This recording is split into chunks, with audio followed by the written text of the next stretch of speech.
ভালোবাসা সুন্দর মাধ্যম কি জানেন? অপেক্ষা। যারা আমার সমস্ত সব কিছু জেনেও একবার খোঁজ নিয়েও দেখেনি, তাদের থেকে দূরে থাকাই শ্রেয়।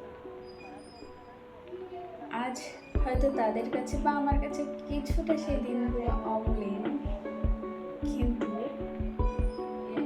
মানুষগুলো বদলে গেছে, কিন্তু আমি তার স্মৃতিগুলো ভুলতে পারিনি। কি বলতো, তুমি চেয়েছিলে আমাকে ক্ষণিকের জন্য, আর আমি চেয়েছিলাম সারা জীবনের জন্য। এটাই হয়তো পার্থক্য। তাই দেখতে দেখতে অনেকটাই অপেক্ষায় কাটিয়ে ফেললাম। তুমি তোমার রাস্তায় আর আমি আমার রাস্তায়। আমি আমার কল্পনার জগতে তোমায় সাজিয়ে নিয়ে চললাম।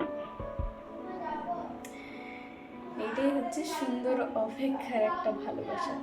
এর থেকে সুন্দর হয়তো বাস্তবেও হয় না।